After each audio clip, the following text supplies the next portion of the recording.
सर्वे sheet और survey map 2021 का reduce syllabus के हिसाब से you have to study the following topics, जिसमें आता है 4 figure grid reference, contour interval, contour line, types of slope, spot height, triangulation station, colours, occupation and interpretation of colors, statement scale, representative fraction, direct distance, area, directions, means of communication, drainage pattern, settlement pattern, modes of irrigation, right bank or left bank of the river, relative height, broken ground, fire line, causeway, aqueduct and diggy.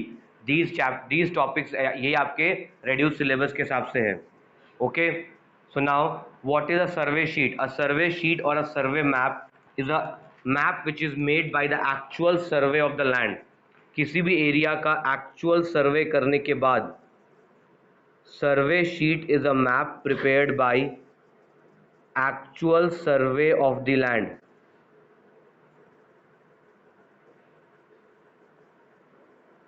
Survey sheet और survey map is made by actual survey of the land.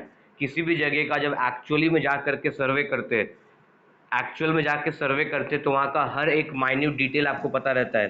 For example, अगर आप साक्षी area का exact सर्वे करोगे, ठीक है, तो आपको वहाँ पे एग्जैक्ट पता लगेगा ना कि एक एक लोकेशन पर कहाँ पर पुलिस स्टेशन है, कहाँ पर हॉस्पिटल है, कहाँ पर राउंड अबाउट, ये क्या क्या उसको सर्कल गोल चक्कर, ठीक है, कहाँ पर कोई रेस्टोरेंट है, कहाँ पर कोई मार्केट है, आपको एग्जैक्ट उसका एग्जैक्ट सर्वे के हिसाब से बनता है.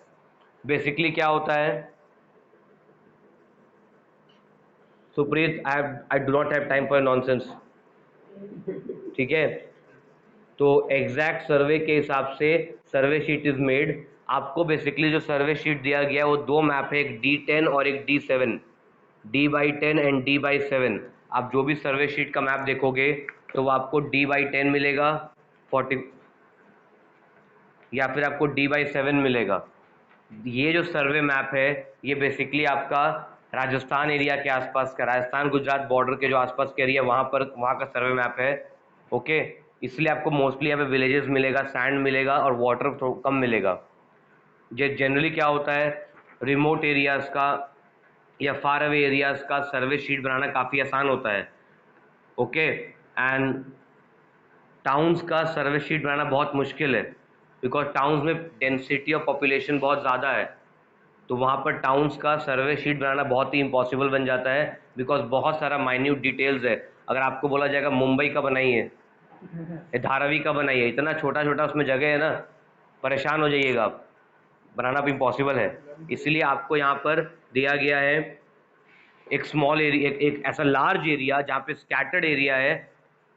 ओके, एंड ध्यान देना है यहाँ पर, survey map is a bird's view. Survey map क्या है, survey map is a bird's view. If a bird is flying, तो बर्ड को कैसा दिखेगा नीचे में. If a bird is flying तो बर्ड को नीचे किस तरीके से दिखेगा, that is called the survey sheet. Survey sheet is actually the bird's view. Survey sheet क्या है, सर्वे शीट एक्चुअली में है बर्ड्स व्यू. तो सर्वे शीट क्या है, इट्स अ बर्ड्स व्यू.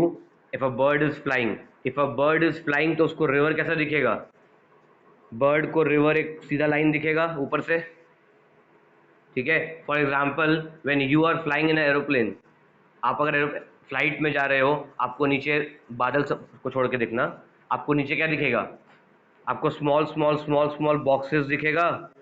ये स्मॉल बॉक्सेस क्या है, बिल्डिंग्स है, घर है.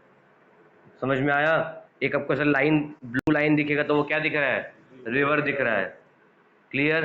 आपको अगर एक ब्लैक लाइन दिख रहा है तो वो क्या है, रोड होगा. तो survey map is a bird's view. If a bird is flying तो बर्ड का क्या व्यू है, that is called a survey sheet. Survey map contains the exact details of the place. Survey map contains the exact details. Sanchit, you are there in the class. Okay. Survey map contains the exact details of the place because it is made by the actual survey of the area. तो आपको पता चलेगा कहाँ पर well है, कहाँ पर dam है, कहाँ पे एम्बैंकमेंट है, कहाँ पे सेटलमेंट है, कहाँ रिवर है. एग्जैक्ट डिटेल सर्वे के अंदर रहता है. सर्वे शीट का यूज़ क्या है? Survey sheet is use in administration purpose for by BDO, DC, DSP. For example, अगर कोई एरिया में अगर कोई एरिया में कोई नक्सलाइट्स है, नक्सलाइट बेल्ट है जहाँ पर एरिया में फॉरेस्ट के अंदर नक्सली लोग छुपा हुआ है, तो कैसे उनको अटैक करना है, कैसे उनको कैप्चर करना है, तो पूरा एक प्लान बनता है। तो वो प्लान्स बनाने के लिए अपने को सर्वे शीट चाहिए, बिकॉज वहाँ पे एग्जैक्ट डिटेल मिल जाएगा कि कहाँ पर क्या फीचर है, मैनमेड फीचर, नेचुरल फीचर, सारा का सारा सर्वे शीट के अंदर रहता है। ठीक है, समझ में आया? ये सर्वे शीट जो आपको दिया गया है काफ़ी पुराना है। ठीक है, ये काफ़ी ओल्ड सर्वे शीट है। हो सकता है आप आज आज जाओगे तो अब आपको वहाँ सेम चीज़ नहीं मिलेगा, तो कंप्लेन मत करना, ये पुराना दिया हुआ है आपको। ठीक है, आपने देखा होगा मूवी वगैरह में जब कोई टेररिस्ट अटैक प्लान हो, ये टेररिस्ट को रोकने का प्लान होता है, या किसी को सर्जिकल स्ट्राइक का जब प्लान हुआ था इंडिया के लिए, तो पूरा एक रोड मैप बनता है कि हम लोग कहाँ से एंटर करेंगे, कहाँ जाएंगे। तो उसके लिए सर्वे मैप तो चाहिए ना, एग्जैक्ट डिटेल पता होना चाहिए। ये नहीं कि आप चले गए, चलो वहाँ पर एक पहाड़ होगा, जाके देख रहे तो वहाँ नदी है। ठीक है, तो एग्जैक्ट डिटेल चाहिए होता है सर्वे मैप के लिए। समझ गए? अब आपके सिलेबस में सर्वे मैप में ध्यान देना, सबसे पहला टॉपिक जो है वो फोर फिगर। हम टॉपिक बाय टॉपिक चलेंगे। सबसे पहला टॉपिक क्या है? Four figure grid reference.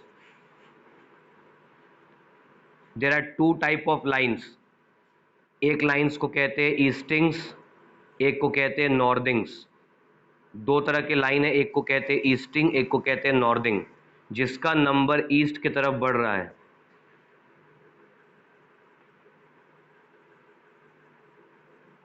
जिन लाइंस का नंबर ईस्ट की तरफ बढ़ रहा है उनको कहते हैं ईस्टिंग। एंड जिन लाइन का नंबर्स इंक्रीजेस टूवर्ड्स नॉर्थ, जिन लाइंस का नंबर जो ईस्ट की तरफ बढ़ रहा है वो क्या है? ईस्टिंग है। जो ईस्ट की तरफ बढ़ रहा है वो ईस्टिंग है, और जो नॉर्थ की तरफ जिसका नंबर बढ़ेगा उसको कहते हैं northing. If you look at a survey map, आपको इस तरीके से ग्रिड रेफरेंस दिखेगा। 20, 21, 22, 23, 24, 25। जिसका नंबर ईस्ट की तरफ बढ़ रहा है, जिसका नंबर ईस्ट की तरफ बढ़ रहा है वो क्या है? ईस्टिंग। जिसका नंबर ईस्ट की तरफ बढ़ रहा है वो क्या है? ईस्टिंग। और जिसका नंबर इंक्रीज कर रहा है,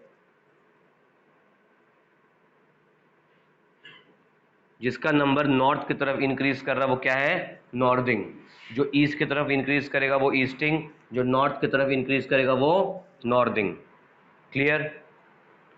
अब इसके बाद फोर फिगर ग्रिड रेफरेंस कैसे देखते हैं? फोर फिगर ग्रिड रेफरेंस देखने के लिए आपको देखना L.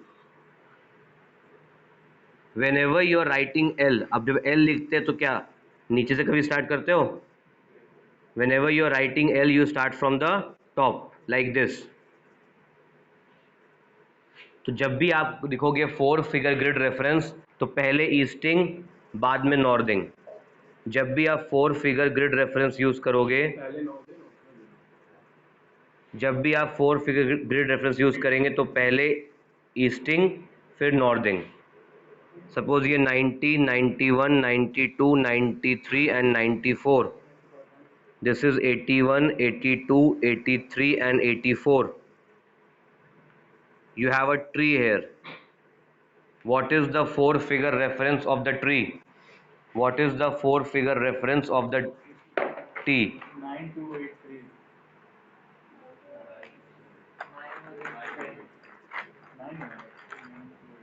What will be the four figure reference? You have to see the L. 9183. It is 9183. First easting, then northing. L देखना L. 9183. Suppose you have a temple here. You have a temple here. क्या होगा?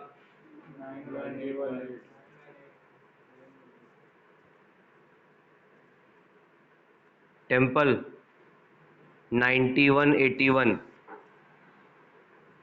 If you have a settlement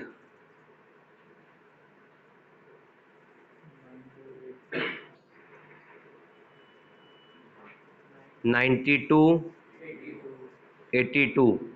9282। If you have a settlement इसका होगा 9282। तो 4 figure सबको clear हो गया भैया? अगर बीच में हुआ तो 4 फिगर बीच में रहेगा, suppose, very good question. If the settlement is like this, तो जहां पर मेजॉरिटी पार्ट है वो देखना है। अगर बीच में, अगर दो ग्रिड के बीच में है तो जहां पर मेजॉरिटी मेजर पोर्शन है वो देखना है आपको, ठीक है, कि विलेज का ज़्यादा एरिया कहाँ पर है, तो वो आपका 4 फिगर हो जाएगा। ये 9082 होगा ना? 9082, यस, ये इसमें आएगा। 4 figure grid is clear, okay. चलिए next, contour and contour interval. What are contour lines? What are contour lines? Contour lines are imaginary lines. Contour lines are imaginary lines joining all places on a map having equal height above the mean sea level. What are contour lines? Contour lines are imaginary lines. Contour lines are imaginary lines which join all places having equal height above the mean sea level. जितने भी places का sea level से ऊपर equal height है उनको join करने वाला एक imaginary line. What is a contour line? Contour line are imaginary lines. Contour lines are actually imaginary lines which join all places on a map having equal height above the mean sea level. Contour lines वो imaginary lines है जो उन सारे places को join करता है जिनका equal height है above the mean sea level. Contour lines are shown by brown lines in the map. Contour lines are shown by the brown lines on the map extract. आपको पूछेगा ये brown lines का क्या मतलब है, आपको पूछेगा ये ब्राउन लाइंस का क्या मतलब है. These brown lines are contour lines. These brown lines are contour lines. If the contour lines are circular, if the contour lines are circular, it means we have a conical hill. If contour lines are circular, it means we have a conical hill. If you have like this contour lines, that means a ridge or a range of mountains, a ridge of mountains. Range और ridge में सिर्फ height का difference होता है. Chain of mountains को बोलते हैं ridge और a range. If contour lines are circular that means conical hill, और अगर ये ओवल शेप में रहेगा दैट मीन्स अ रिज और a range. yes, these are contour lines, these are contour lines, okay, shown by the brown color. They are shown by the brown color. Contour lines are shown by the brown color. What is contour interval? What is contour interval?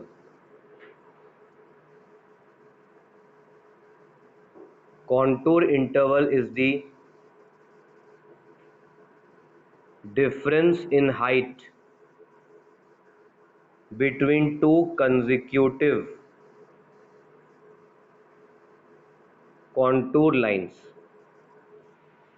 Contour interval is a difference in height between two consecutive contour lines. Suppose ये 100 है, ये 200 है, ये 300 है, ये 400 है, ये 500 है. तो कॉन्टूर लाइन्स क्या होता है? कॉन्टूर इंटरवल या कॉन्टूर इंटरवल का मतलब दो कंसेक्यूटिव कॉन्टूर लाइन के बीच का डिफरेंस को कहते हैं कॉन्टूर इंटरवल. अगर आपसे पूछेगा what is the contour interval of this map, can you see in the map, can you see the contour interval in the map? Contour, हर मैप का कॉन्टूर इंटरवल नीचे में लिखा रहता है, ठीक है. आपको पूछेगा व्हाट इज कॉन्टूर इंटरवल, मतलब डेफिनेशन पूछ रहा है. What is the contour interval of this map पूछेगा, इसका मतलब ये आपको पूछ रहा है कि ये नीचे में कितना लिख, देख के बता. 20 metres, okay. Next we have slope. What is slope? एक होता है gentle slope.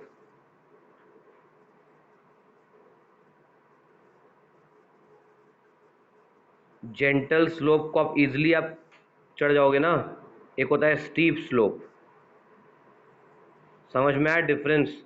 What is gentle slope and what is steep slope? If contour lines are far apart, अगर कॉन्टूर लाइंस दूर दूर है, अगर कॉन्टूर लाइंस दूर दूर है, फार अपार्ट है, that means we have a gentle slope. And if contour lines are very close, if contour lines are very close, that means we have a steep slope. Gentle slope कब रहेगा?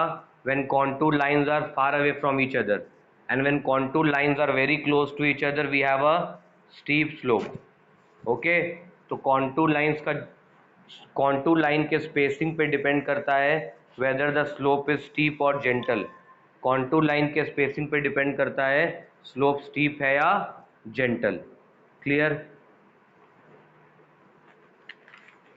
contour covered, contour interval covered, types of slope covered, ये सब बाद में आते हैं. Spot height ये सब लास्ट में डिस्कस करेंगे. स्पॉट हाइट ये सब.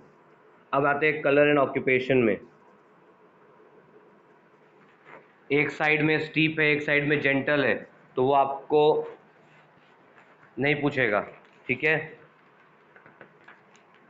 स्लोप जनरली पूछता भी नहीं है. स्लोप बहुत कम चांस है आने का. Not a very important topic. Okay, what?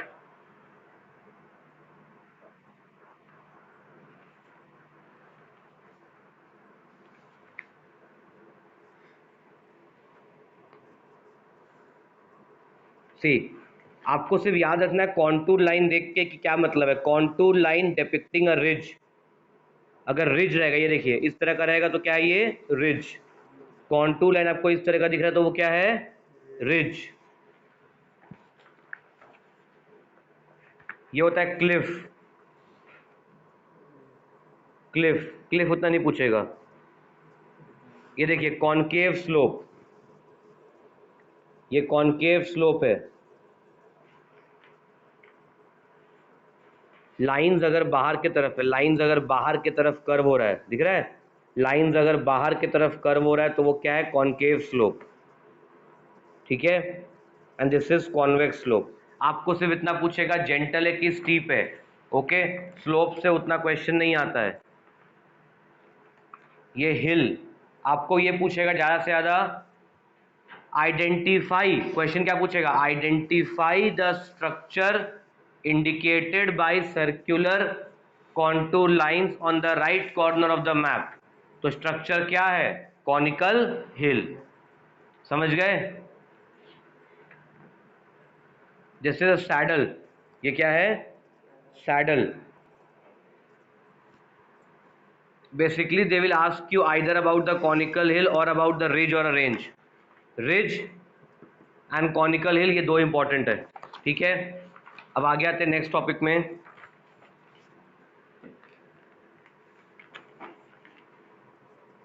अभी हम डिस्कस करेंगे आरएफ, स्टेटमेंट स्केल, उसके बाद डायरेक्शन. अच्छा, डायरेक्शन पहले कर लेते हैं फिर आरएफ में आएंगे. चलो directions. What is the direction of Dantawada from Aroli? What is the direction?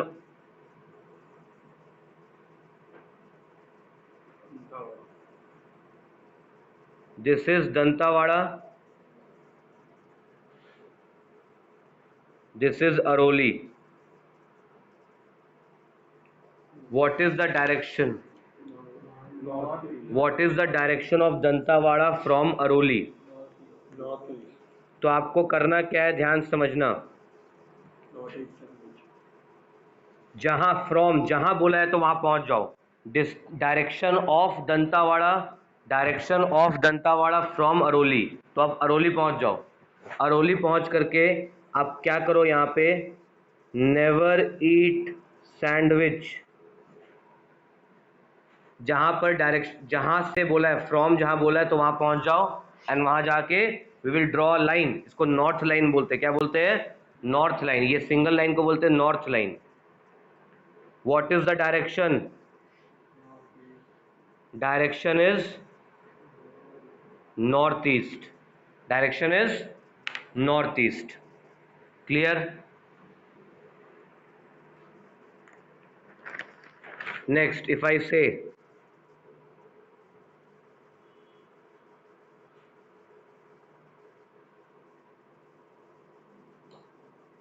direction of Bijnor from Kapali,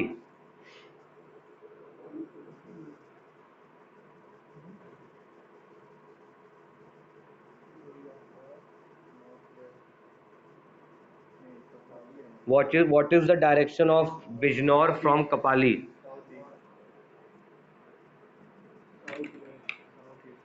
from Kapali बोला है, फ्रॉम कपाली बोला तो अब कपाली पहुंच जाओ। Never eat sandwich. What is the direction?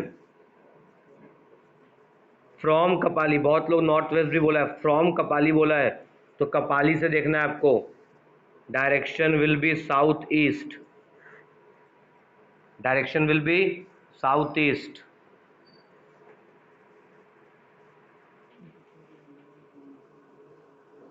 What is the direction of Dantrai from Dhan? Dantrai from Dhan, बताइए।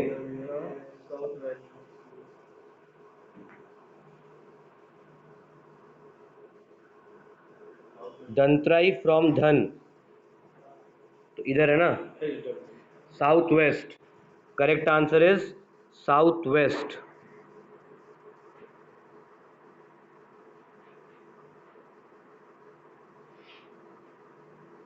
Very poor direction of ये images का डायरेक्ट, ये बहुत पुअर है। अच्छा, I got a what is the 4 figure grid reference of rock outcrop? Rock outcrop का first 4 figure क्या है बताइए? 4832। 4832। सीरियसली ऐसा मैप देगा ये लोग? हाँ, it's a very poor form of map which they have given.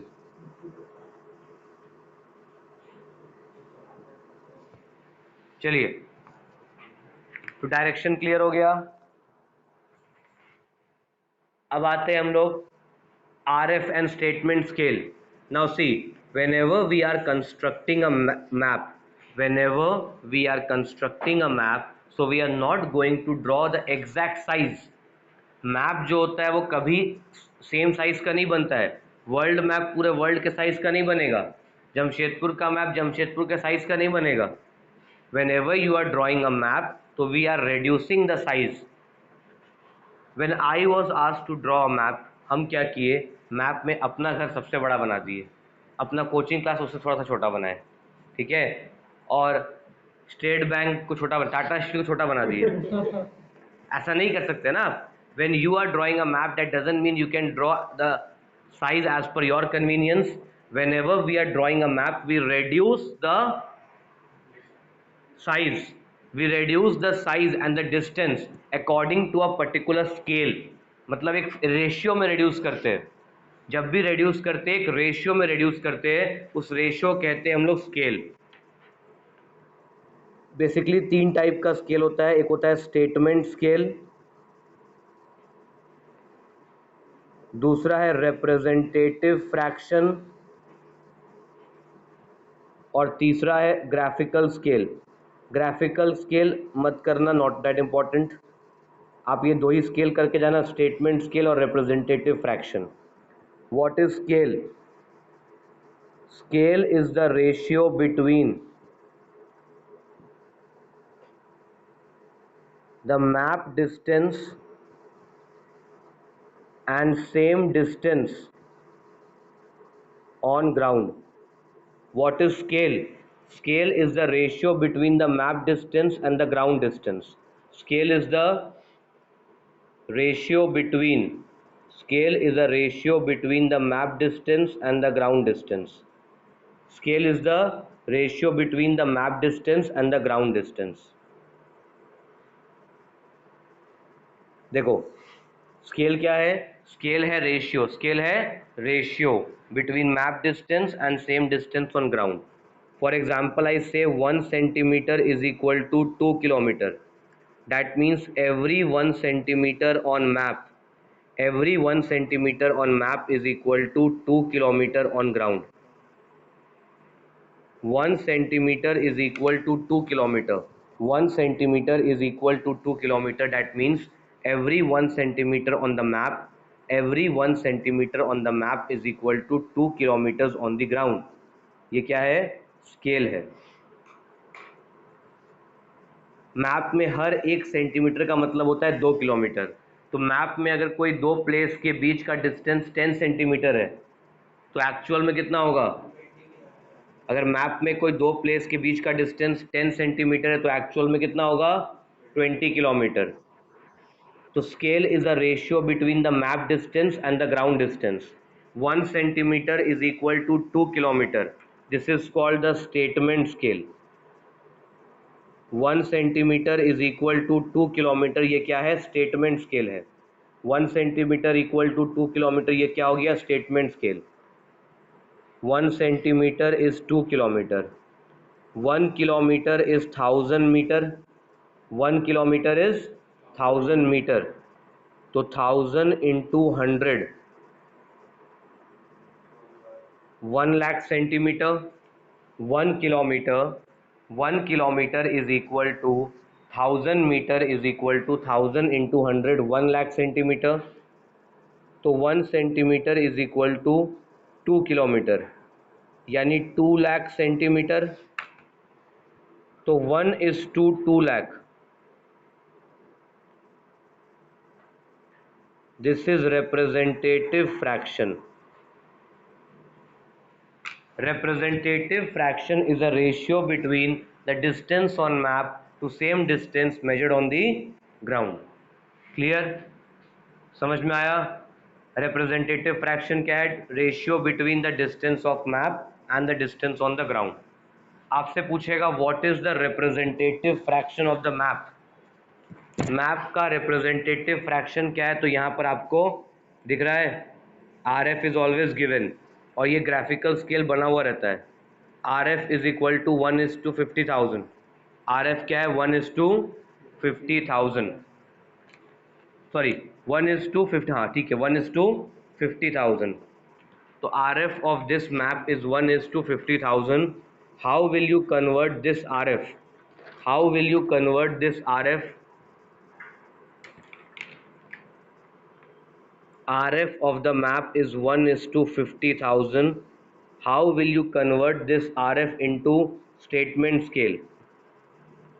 1:50,000 centimeter means 1 centimeter on map is equal to 50,000 centimeter on ground. 1 centimeter on map, 1 centimeter on the map is equal to 50,000 centimeter on the ground. तो 1 centimetre is equal to 50,000। ठीक है, अब इसको हम क्या करें, kilometre में convert करने के लिए आप डिवाइड बाय 1 लाख कर दो। किलोमीटर में कन्वर्ट करने के लिए डिवाइड बाय 1 लाख, तो 1 centimetre is equal to 50,000। 1 centimetre is equal to 50,000 divide by 1 lakh. 1 centimetre on map is equal to half a kilometre on ground. 1 centimeter on the map, 1 centimeter on the map is equal to half a kilometer on the ground. So 1 centimeter on map is equal to half a kilometer on ground, or 2 centimeter is equal to 1 kilometer. अगर 1:50,000 बोलेगा, that means 1 centimeter is equal to half a kilometer. Clear? If they will tell you what is the distance, if they tell you what is the distance between two places, right now. Check your modem or router connections and try again. If I ask you what is the distance between Sirori distance between Sirori and Gulabganj, distance between Sirori and Gulabganj, we have to take a scale in order to measure the distance between Sirori and Gulabganj. आप scale लेके जाओगे, गुलाबगंज का centre, Gulabganj जहाँ लिखा वहाँ नहीं देखना है, विलेज का सेंटर, विलेज का सेंटर से विलेज का सेंटर, गुलाबगंज टू सिरोरी कितना आ रहा है, 5 सेंटीमीटर। कितना आया, 5 सेंटीमीटर। गुलाबगंज टू सिरोरी आया 5 सेंटीमीटर। तो 5 सेंटीमीटर अगर आया है तो उसको आपको किलोमीटर में लिखना है। 5 सेंटीमीटर अगर डिस्टेंस आया है तो 1 centimetre is half a kilometre. या आप चेक कर लेना, आपको जो मैप दिया उसमें RF क्या दिया है, 1 centimetre is equal to half a kilometre. So 5 centimetre is equal to 5/2, that means 2.5 kilometres. Clear? One more, come on, one more. Distance of Pithapura from Udwaria, distance of Pithapura from Udwaria. तो इसका सेंटर से लेके इसका सेंटर, ओके, सेटलमेंट रहेगा तो centre देखते हैं कितना आ रहा है ये बताइए। इट इज 7.5 सेंटीमीटर, थोड़ा आगे पीछे हो सकता it is 7.5 centimetre, 7.5 centimetre is the answer. देखो पहले क्या था, अगर टीचर आपका जब सब्जेक्टिव एग्जाम था तो टीचर का आंसर अगर 7.5 आया, तुम्हारा 7.8 भी आया, 6 भी आया, तो वो थोड़ा बहुत कंसिडरेशन था। MCQ में कैसे होगा, और MCQ में क्या होगा, आपको अप्रॉक्सीमेटली दिख जाएगा, वैल्यू इतना क्लोज नहीं देगा आपको। एंड डिस्टेंस का चांस बहुत कम है MCQ में आने का। हाँ, डिस्टेंस आपको कन्वर्ट करने दे सकता है कि दोनों के बीच डिस्टेंस इतना है सेंटीमीटर में, तो बताओ किलोमीटर में कितना होगा। ओके, 7.5 सेंटीमीटर, तो we will make it as 7.5/2, 3.75 kilometre. सभी को समझ में आया डिस्टेंस? अब डिस्टेंस के बाद इंपॉर्टेंट टॉपिक है जो है आपका area, how to find the area. देखिए, how to find area, how to find area of the 5-6 दिन में आ जाएगा। Map extract, how to find area of the map extract. देखो, आपको बोलेगा फाइंड द एरिया, ये प्रॉपर नंबरिंग कर लेते हैं, 91, 92, 93, 94, 95। Find the area of the region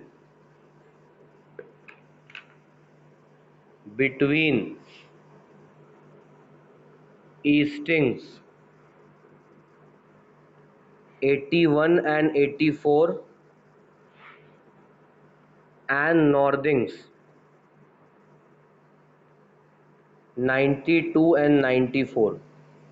आपको बोलेगा find the area of the map between the eastings 81 and 84 and northing 92 and 94। आपको इतना रीजन का एरिया निकालना है। Find the area of the region between eastings 81 and 84। Find the area of the region between eastings 81 and 84 and northings 92 and 94। Eastings 81 and 84 कैसे आएगा, 81 92, ध्यान से देखो, 81 92, 81 92 कहाँ है, कैसे आपको चेक करना है, देखो 81 और 81 84 92 94 है, तो ध्यान से आप चेक करोगे यहाँ पे 81 92 कौन सा पॉइंट है, this is 81 92, then we have 81 94, 81 94, 81 92, 81 94, 2 point मिला। फिर 84 92, 84 92, 84 92 एंड 84 94। जो भी आपको लाइंस बोलेगा वो लाइंस में से कैसे निकालना है एरिया, समझ में आया? अगर बोलेगा between easting 81 84, easting 81 84 and northing 92 94, तो 81 92, 81 94, 84 92, 84 94, 4 पॉइंट निकाल लो। आपको ये 4 पॉइंट के बीच का एरिया निकालना है।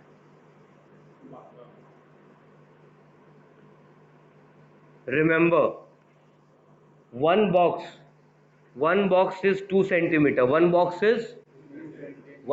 is 2 centimeter, तो लेंथ कितना हो गया? 2 + 2 + 2, length will be 6 centimeter, one box is 2 centimeter, so we have 2 + 2 + 2, we have 6 centimeter, and यहाँ पे 2 + 2, how much we have? We have 4 centimeter, तो 6 centimeter and 4 centimeter, 6 centimeter and 4 centimeter, area is equal to 6 centimeter into 4 centimeter। Wait, area आपको चाहिए kilometre square में, किसमें चाहिए area?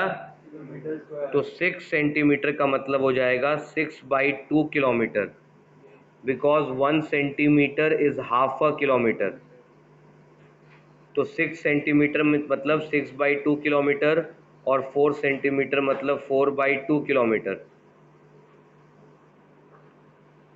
3 kilometer into 2 kilometer, you have the answer 6 kilometer square, 6 kilometer square। समझ गए? और एक शॉर्टकट बताएं, ये एक बॉक्स का एरिया 1 किलोमीटर स्क्वायर होता है। एक बॉक्स कितना होता है? 1 किलोमीटर स्क्वायर। 1 2 3 4 5 6 बॉक्स है, 6 किलोमीटर स्क्वायर। एक बॉक्स का एरिया क्या है? 1 किलोमीटर स्क्वायर। हमेशा 1:50,000 नहीं दिया रहेगा, जो आपको ध्यान देना है मैप में कि वो दिया है कि नहीं, ठीक है?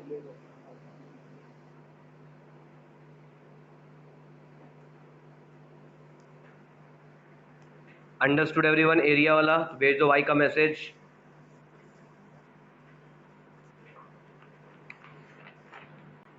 डायरेक्ट डिस्टेंस हो गया, एरिया हो गया, चलो अब ज़्यादा टॉपिक नहीं बचा है। सबसे पहले आते हैं हम लोग कलर इंटरप्रिटेशन में। कलर इंटरप्रिटेशन में फॉर एग्जाम्पल, इफ आपको पूछेगा what is the occupation of the people, yellow land means, yellow colour means agriculture land, yellow colour means agriculture land, okay? Yellow colour का मतलब एग्रीकल्चर लैंड है, and अगर agriculture land है तो what is the chief occupation? Farming और agriculture. If we have green color indicates forest area, and the main occupation is lumbering, cutting of crops, okay? Now pay attention. If you have yellow color means agriculture land. If they will ask you what is the occupation of people, तो occupation अगर yellow colour है that means occupation क्या है? Agriculture. Yellow colour है इसका मतलब occupation क्या हो गया? एग्रीकल्चर, फार्मिंग एक ही बात है, okay?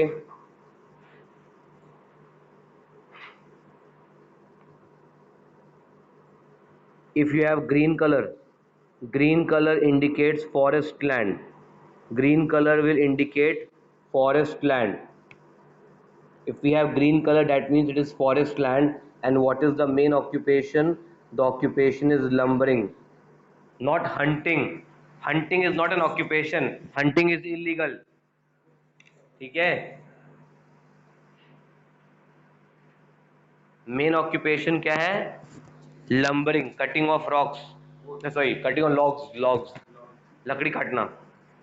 Green colour means forest land, वहाँ पे ऑक्यूपेशन क्या हो गया? लंबरिंग। बहुत बार फॉरेस्ट में माइनिंग भी ऑक्यूपेशन रहता है, mining can also be N occupation. If you have open scrub, अगर ओपन स्क्रब दिख रहा है, वाइट लैंड दिख रहा है, वाइट एरियाज है, दैट मीन्स वो ओपन स्क्रब है। Open scrub means grazing land, open scrub मतलब ग्रेजिंग लैंड, ग्रेजिंग लैंड में what will be the occupation? The occupation will be OPD, animal rearing, cattle rearing. Okay. ये ना ये वाला, ये वाला. If open scrub or white land is there, open scrub or white land is there, open scrub or white land is there, that means the occupation is, see open scrub, the occupation is animal rearing or cattle rearing. Yellow मतलब agriculture और green land रहेगा मतलब forest. Green मतलब क्या है? Forest है. Clear? तो occupation. अच्छा, अगर मान लो कोई रिवर मिलेगा बहुत, फिशिंग, अगर आपको ब्रिक किल्न दिखेगा, ब्रिक किल्न मतलब ब्रिक किल्न मतलब भट्टी जहाँ ब्रिक्स बनता है, तो अगर ब्रिक किल्न बहुत सारा आपको ब्रिक किल्न लिखा हुआ दिख रहा है तो ऑक्यूपेशन क्या हो जाएगा? Brick making. ठीक है, ब्रिक मेकिंग. अगर वहाँ पे आपको बहुत सारा ब्रिक किल्न दिखेगा. अगर आपको रिवर दिखता है तो फिशिंग. मोस्टली आपको येलो लैंड ही मिलेगा या फिर वाइट लैंड मिलेगा. ये फिशिंग विशिंग वाला बहुत कम ही मिलेगा, बिकॉज वो मोस्टली राजस्थान का एरिया है, गुजरात का एरिया है, मोस्टली जहाँ पे डेजर्ट रहता है. ठीक है, तो ऑक्यूपेशन सभी को क्लियर हो गया.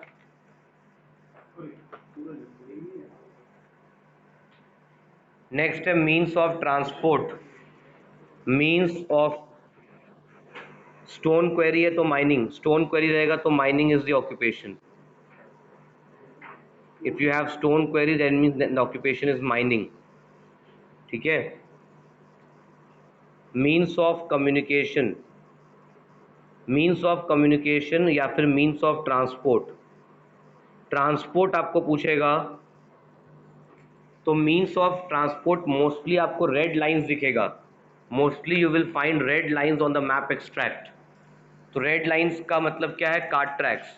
दीज रेड लाइंस, ये देखो, ये जो स्मॉल स्मॉल ये जो रेड लाइंस है, ये जो थिन रेड लाइंस है, thin red lines are cart tracks. और ये थिक लाइन रहेगा that means it's a metalled road. ठीक है, ये थिन लाइंस का मतलब कार्ट ट्रैक है. और डबल लाइन ये देखिए, यहाँ पर क्या है? मेटल रोड है. ये मेटल रोड है, OC होंगे. मेटल रोड दिखा, मेटल रोड. डबल लाइन मतलब मेटल्ड रोड मतलब पक्का सड़क. ठीक है. तो मीन्स ऑफ कम्युनिकेशन मोस्टली आपके लिए, अगर कार्ट ट्रैक है, कार्ट ट्रैक है, रेड लाइंस है, अगर कार्ट ट्रैक दिख रहा है आपको, रेड लाइंस दिख रहा है, ये means of transport. Means of transport can not be cart track. आप कार्ट ट्रैक पे शो करके नहीं जाओगे. Means of communication is bullock cart और animal driven cart. Means of communication is bullock cart और animal driven cart.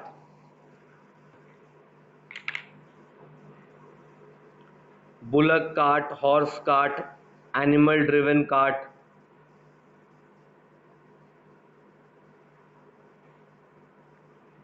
If you can find red lines on the map, that means the chief mode of transport is bullock cart or animal driven cart indicated by the red lines. And if you have metalled road, if you have metalled road,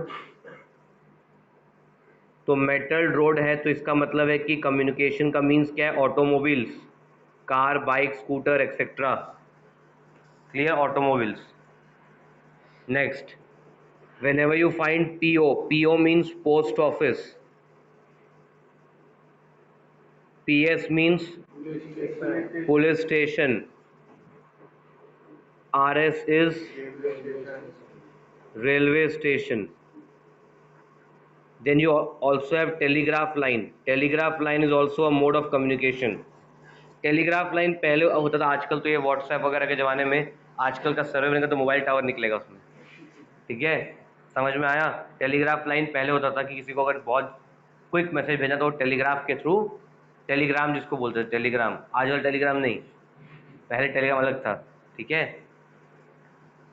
सुनोगे कि तार आया है, तार भेजा गया है, तो टेलीग्राम का बात होता था, उसमें अर्जेंट मैसेज जाता था. ठीक है, टेलीग्राफिक लाइन से. तो means of communication and transport is clear to everyone. Next topic. अब हम लोग रिवर्स में जाने, अब हम लोग एंटर करने वाले हैं रिवर्स में। रिवर्स के बारे में बहुत कुछ है, ड्रेनेज पैटर्न है, उसके ठीक पहले खाली हम लोग पढ़ लेते हैं settlement pattern. What is settlement pattern?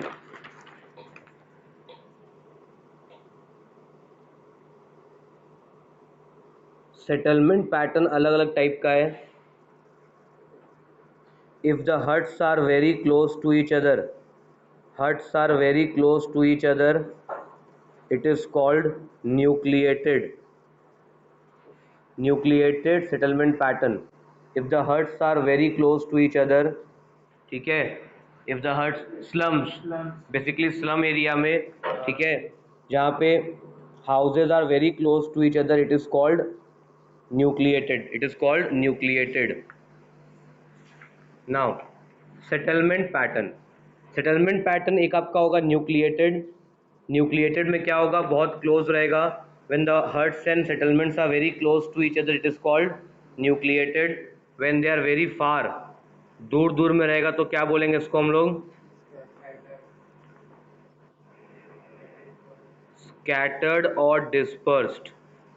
When बहुत क्लोज रहेगा तो बोलेंगे न्यूक्लिएटेड, दूर दूर रहेगा तो स्कैटर्ड या डिस्पर्स्ड। एक रिवर या कार्ट ट्रैक के दोनों तरफ में रहेगा, इसको बोलते हैं लीनियर और रिबन्ड। दिस इज लीनियर और ribboned, okay. And the last one is modern आपको मिलेगा नहीं। मॉडर्न जिसमें जैसे आप देखते हैं टेल्को में जो प्लानिंग होता है, टिस्को में क्वार्टर जो जिससे बना था, एक लाइन है फिर दूसरे लाइन में क्वार्टर है, प्रॉपर प्लानिंग के हिसाब से मॉडर्न वाला बनता है, ठीक है।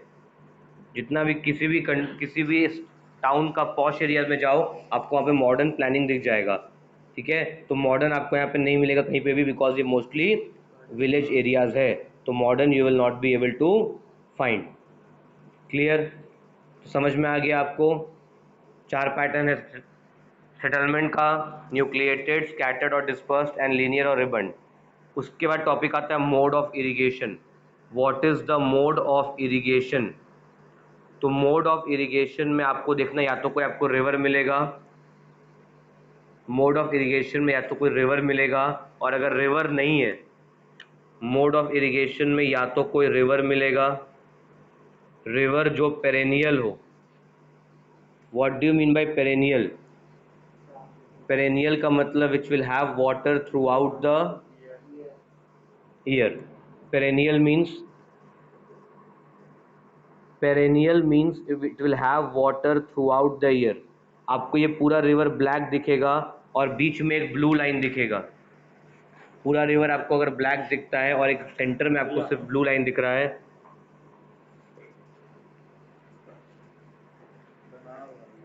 ये देखिए पूरा रिवर आपको ब्लैक दिख रहा है, ये सेंटर में ब्लू लाइन दिख रहा है। तो ये सेंटर में ब्लू लाइन दिख रहा है, इसका मतलब क्या है कि ये इतना ही रीजन पेरेनियल है। आपने देखा होगा मानगो नदी, थोड़ा सा ही पानी रहता है सालों भर, लेकिन बाकी टाइम तो पत्थर दिखता है ना आपको, बट कुछ एरिया में पानी हमेशा रहेगा। तो पेरेनियल का मतलब है having water throughout the year. तो रिवर का कुछ पार्ट पेरेनियल है, कुछ नॉन पेरेनियल है। हाउ कैन यू से, आपको पूछेगा how can you say that the area has seasonal rainfall. आपको पूछेगा how can you say the area has seasonal rainfall. तो area has seasonal rainfall, it can be indicated by the river. The river has only some perennial part. The complete river is not perennial. Only part of the river is perennial. मतलब season जब आएगा तो ये river पूरा पानी से भर जाएगा, एंड ऑफ सीजन में खाली थोड़ा सा पार्ट ही पेरेनियल रहेगा। फिर आप देखना कहीं कहीं कार्ट ट्रैक के बगल में लिखा रहता है, कार्ट ट्रैक के बगल में कहीं लिखा रहेगा motorable in dry season only.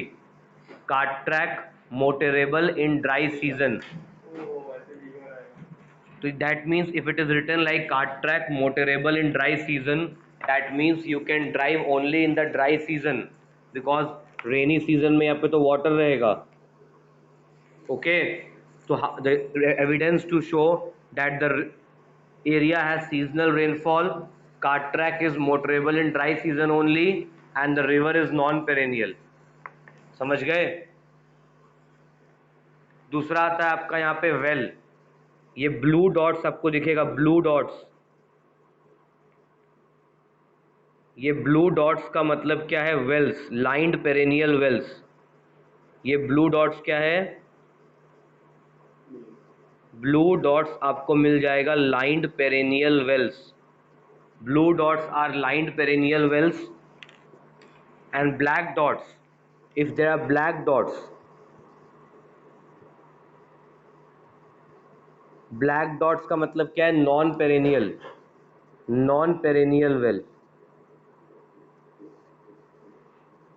Blue dot means perennial well, black dot means not perennial well. And अगर कोई ब्लू या ब्लैक कुछ भी हो लेकिन ब्रैकेट में लिख दिया है brackish, what do you mean by brackish Ashish, what do you, brackish means a well containing salty water, a well containing salty water is called brackish। Brackish मतलब कि वेल में सॉल्टी वाटर है, unfit for drinking. Brackish मतलब well में salty water है, unfit for drinking. समझ में आया? तो मोड ऑफ इरिगेशन आपको पूछेगा what is the chief mode of irrigation in the map, तो या तो कोई रिवर होगा, और कोई रिवर नहीं है तो वहां पे आपको लाइंड पेरेनियल वेल्स मिल जाएंगे। क्या मिल जाएंगे? Lined perennial wells, and lined perennial wells will be the chief mode of irrigation. Clear? Brackish मतलब well containing salty water, brackish का मतलब है well containing salty water. Okay,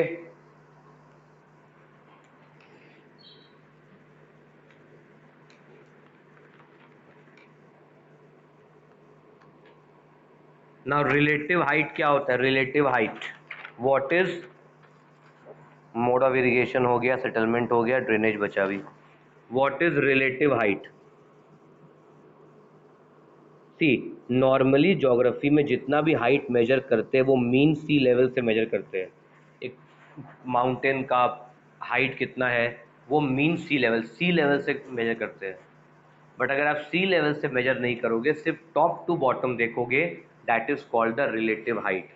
अगर एक वेल है, वेल के बगल में लिखा है 6R, इसका क्या मतलब है? इसका मतलब है relative depth of the well, relative depth of the well is 6 meter. What do you understand by the symbol 6R in the grid, this and this? It means that the relative depth or height of the well from top to bottom is 6 meter. कोई tank वगैरह का, कोई tank बना रहेगा, ढूंढिए, देखिए tank कहीं मिल रहा है आपको? कोई टैंक बना रहेगा, टैंक के बगल में उसका हाइट लिखा रहता है, ये देखिए टैंक या embankment. This can also be a source of irrigation. The tank or embankment can also be a source of irrigation. For example, Dimna Dam है ना, ये 10R क्या है इसका हाइट है, इसका हाइट क्या है 10R, 10R क्या है इसका हाइट हो गया। Next,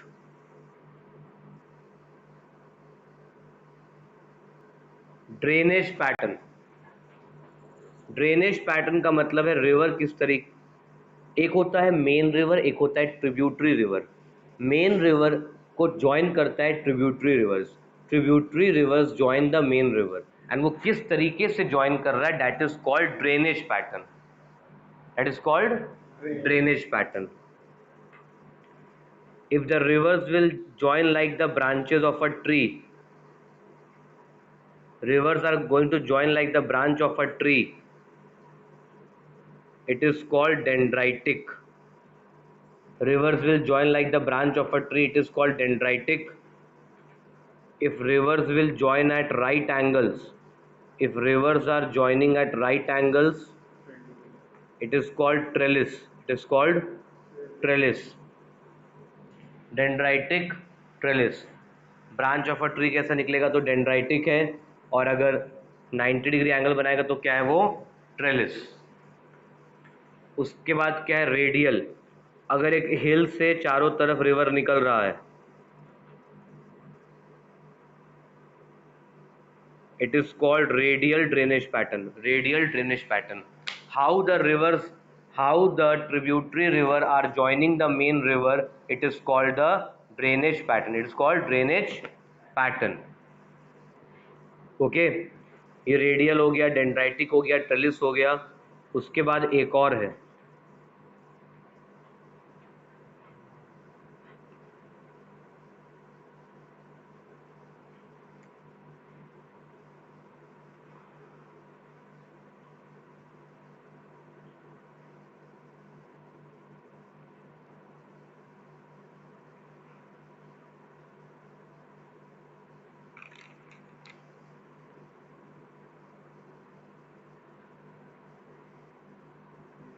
it is called disappearing. क्या बोलेंगे इसको हम लोग? डिसअपियरिंग. ये आगे चल के गायब हो जाएगा. रिवर्स गायब. सी, सैंडी एरियाज में क्या होता है, डेजर्ट एरिया में क्या होता है, रिवर निकलने के बाद कुछ दूर चलता है, फिर वो सैंड में it gets lost somewhere, because sand उस वाटर को एब्जॉर्ब कर लेगा. It is called disappearing drainage pattern. So we have 4 kind of drainage pattern: dendritic, trellis, radial and disappearing. ठीक है.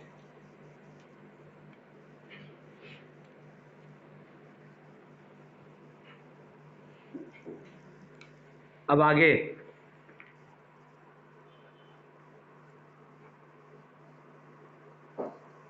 स्पॉट हाइट हो गया क्या?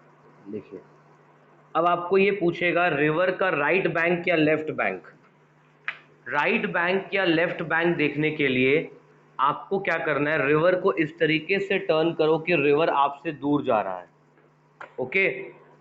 अगर आपको पूछेगा कि Rajgarh is on which bank of the river, Rajgarh river के किस बैंक में है, क्या ये काम कर, दूसरा कुछ क्वेश्चन करते हैं. बेसिकली आप देखना, रिवर में डायरेक्शन दिया रहता है, रिवर में डायरेक्शन दिया रहता है. सी, बलराम नदी, यू कैन सी बलराम नदी, एरो दिख रहा है आपको, बलराम नदी. बलराम नदी आपसे दूर जा रहा है, तो this is your right, this is left. Whenever they will ask you कि राइट बैंक है कि लेफ्ट बैंक है, तो आपको क्या करना है, आपको देखना है कि आपको रिवर को इस तरीके से टर्न करना है कि रिवर आपसे दूर जा रहा है. आपको रिवर में ये एरो दिखा, रिवर आपसे दूर जा रहा है, तो आप जो आपका राइट है वो राइट बैंक, जो आपका लेफ्ट है वो आपका लेफ्ट बैंक हो जाएगा. Turn the river in such a way. West होगा राइट. अच्छा, अगर आपको ये नहीं बोलेगा, अगर आपको ये नहीं बोलेगा कि what is the direction, arrows नहीं दिया है, डायरेक्शन नहीं दिया है, तो आप क्या करोगे, तो आप कैसे देखोगे बैंक कौन सा. ये देखिए, यहाँ तो डायरेक्शन दिया हुआ है. आपसे पूछेगा Selwara, Selwara is on which bank, Selwara is on which bank of Sipu नदी, Selwara is on which bank of Sipu नदी. अगर आपको डायरेक्शन यहाँ तो दिया हुआ है, डायरेक्शन दिया हुआ है, तो आपको इस तरीके से रिवर को टर्न करना है कि रिवर आपसे दूर जा रहा है. Turn the river in such a वे कि रिवर आपसे दूर जा रहा है. तो नाउ दिस इज राइट, तो Selwara is on right bank. Clear. If the direction of river is not given, अगर रिवर का डायरेक्शन नहीं दिया रहेगा, तो आपको स्पॉट हाइट देखना है. These are spot heights. ये कुछ 268, 261, ठीक है, 257, ये स्पॉट हाइट्स है. Spot heights are the heights which have been found by the actual survey of the place. ये एक्चुअल मेजरमेंट करके जो हाइट निकाला गया वो स्पॉट हाइट है. 306, 295. रिवर हमेशा, अब ये दियोर नदी है, दियोर नदी का डायरेक्शन कैसे दिखेगा, हमेशा रिवर जो है वो तुम्हारा हिल टू जाएगा प्लेन्स में. रिवर हमेशा higher level to lower level जाता है, ऊपर तो नहीं चढ़ता रिवर. यहाँ पे कितना है, 306, 306, 295, 275, मतलब ये डायरेक्शन है रिवर का. अंडरस्टूड. आप हाइट देख के जज कर सकते हो कि रिवर का डायरेक्शन क्या है. क्लियर. हाइट से आपको रिवर का डायरेक्शन जज हो जाएगा, एंड उससे आपको क्या मिल जाएगा, by looking at the spot heights. Spot heights are the heights which have been calculated as per the actual survey. Spot heights ये प्रिंटेड है, ये spot height 306, spot height 295, spot height 275, इस पर्टिकुलर जगह का हाइट है ये। और trigonometric station या ट्रायंगुलेटेड स्टेशन, अगर आपको ट्रायंगल बना हुआ रहेगा, अगर ट्रायंगल बना हुआ रहेगा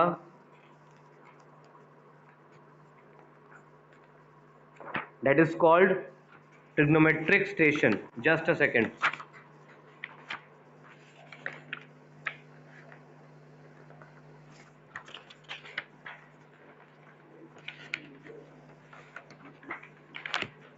We are about to complete it. Not much is left. What happened? Drainage pattern हो गया, सेटलमेंट हो गया, नेटवर्क हो गया।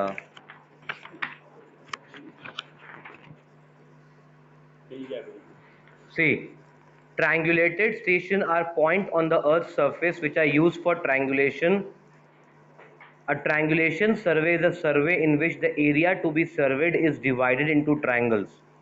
आपको उतना दिमाग नहीं लगाना है, आपको सिर्फ इस तरीके से दिखेगा triangle. What is the meaning of the symbol? आपको meaning of symbol पूछेगा, that means a triangulated station या trigonometrical station. ओके, ट्रायंगल से बना तो क्या है तुम्हारा? Trigonometrical station. सिर्फ स्पॉट हाइट और ट्रिग्नोमेट्रिकल स्टेशन का आपको मीनिंग जानना है। Okay, next, spot height done, station also done, right bank left bank done. What is a causeway?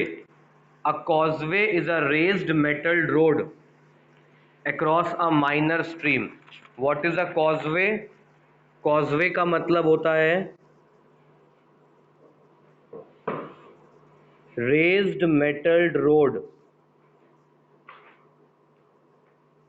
over a minor stream.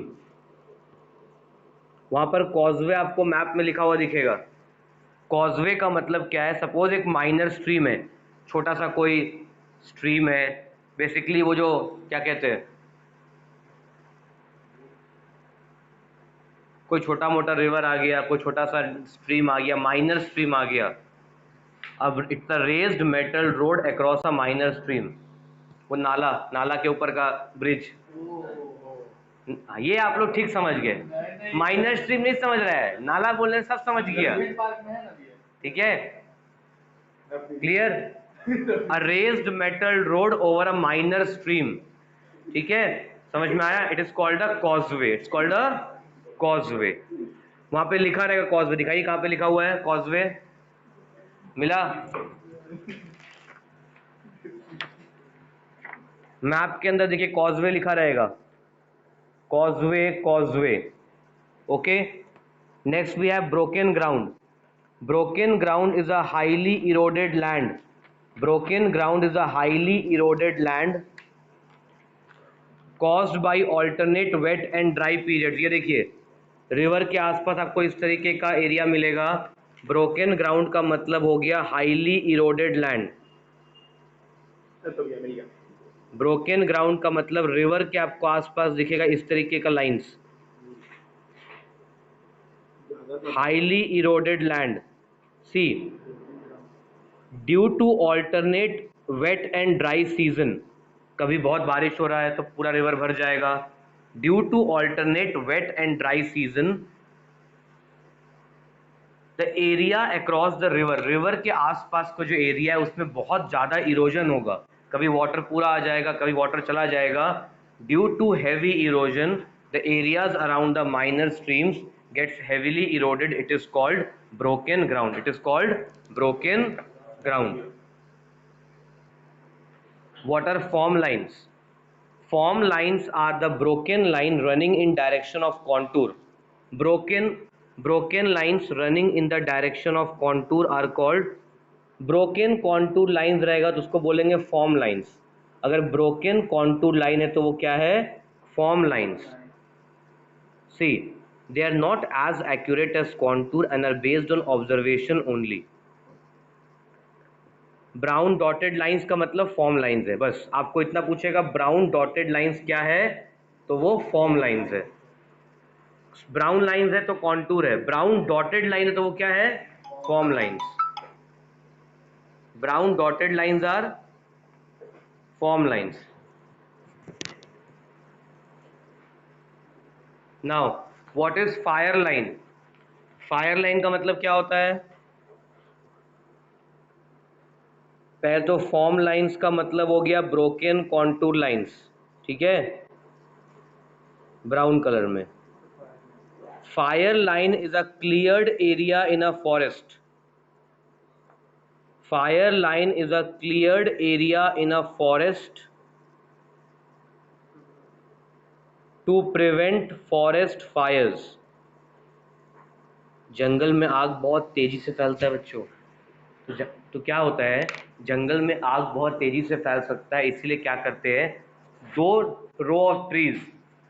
Rose of trees के बीच का जो area है उसको क्लियर करके खाली छोड़ देते हैं ताकि आग आगे नहीं बढ़े. Fire line is a cleared area of a forest to prevent forest fires from spreading. पत्ता रहेगा तो आग फैल जाएगा, एकदम क्लियर, कुछ नहीं, खाली छोड़ देना है. ठीक है, समझ में आया? जो ग्राउंड वेजिटेशन रहता है उससे भी तो आग फैलता है ना, उसको पूरा क्लियर कर देना है. It's a cleared path in a forest to prevent forest fire from spreading. Next is aqueduct. Aqueduct का सिर्फ और सिर्फ मीनिंग और सिंबल जानिए.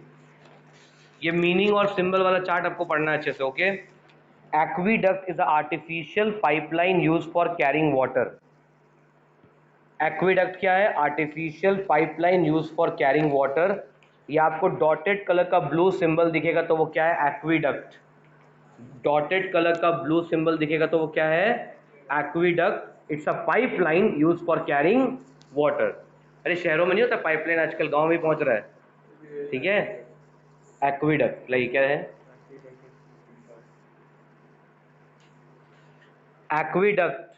Aqueduct is a pipeline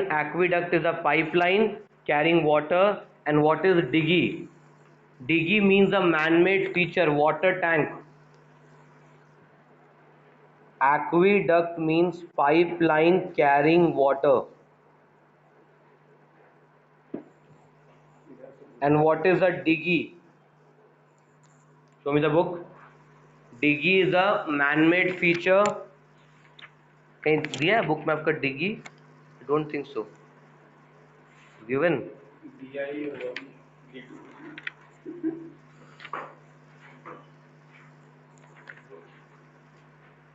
Diggy means a man-made feature. What happened, Tanesh? You can say.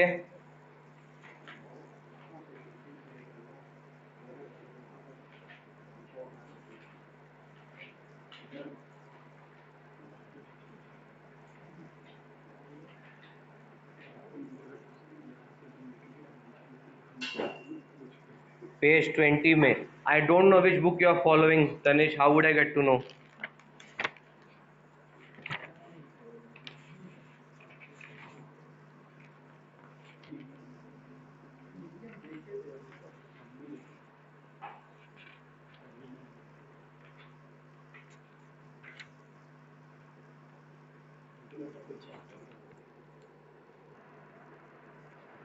Diggy is a tank.